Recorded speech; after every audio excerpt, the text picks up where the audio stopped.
Hi everybody, hope everyone is happy and healthy, doing well and preparing for Pesach properly.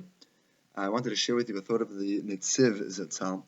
We are introduced to the Korban Todim in this Parshat, Perek Zayin, Psukim Yud Aleph through Yud Dalet or so, describe the procedure for bringing the Korban Todah. We know that if someone wants to thank the Ribono Shel Olam for certain things, they would bring a Korban, and there is a very intense time constraint on eating when it comes to bringing the Korban Todah. You have to eat many loaves of chametz within a 1 day followed by the night time frame. So you have to eat, imagine, let's say 30 loaves of bread within a 24-hour time span. Very, very intense. So argues the Netziv, do you know why Hashem wants you to eat all that food within such a short time frame? It's because you can't do it alone. You're not going to be able to eat all that much. So what are you going to have to do? You're going to have to invite your friends and tell them why you're bringing Korban Todah, and you will be mefarsim denes. You will explain to them why you are being makir tov, why you're expressing gratitude to Hashem. Now we'll give kavod, honor to Hashem, because more and more people will appreciate the nes that Hashem has performed to you. It's a beautiful idea. Now, interestingly, there is a halacha brought down in the Ramah and Shulchan Aruch, which says that one should bake their matzahs, the 3 matzahs for the Seder, with an isaron, a specific measurement of flour. Why? Because that's the same amount of flour used for the lechem used when you bring a korban todah. Namely, the halacha equates the matzah at the Seder with the korban todah breads. Fascinating. What's the connection? Argues one of the mefarshim on Shulchan Aruch that one of the reasons to bring a korban todah, argues the Ateres Tzvi, is when you get released from prison.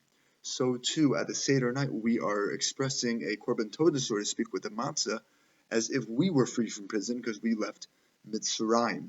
And therefore, our Pesach Seder, so to speak, is kind of like celebrating a korban todah, a festive meal with family and friends, talking about how Hashem took us out of prison like one who actually was freed from prison. So this year, we find ourselves in a little bit of an ironic situation. We are celebrating this Korban Todah, having been quote-unquote freed from prison, yet we are not allowed to leave our homes. It's a fascinating reality, and even if we could technically walk outside, it certainly has a feeling that we're not permitted to just leave as we normally can, just go to and from our homes. So Rav Shlomo Volbe Zatzal, as well as others, have explained that the concept of matir asurim, Hashem freeing those who have been constricted, is a spiritual ramification as well.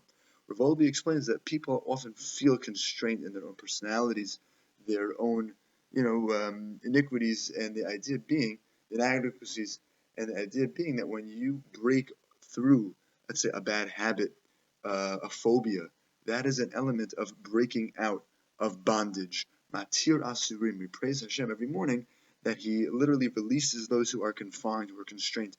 Now, literally, that's a reference to waking up and physically being able to move. Hashem was matir asurim. When we sleep, we're like this, and when we wake up, we can actually move. Wow.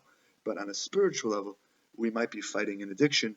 We might have a lack of confidence, and Hashem gets us through that. I think perhaps this year more than ever, we should focus on the internal struggles that we are trying to break through, rather than maybe the physical, because if our doors might not be as open as they normally are, at least we can be makir tov to Hashem for letting us grow. I remember someone was very proud of themselves once for breaking a bad eating habit.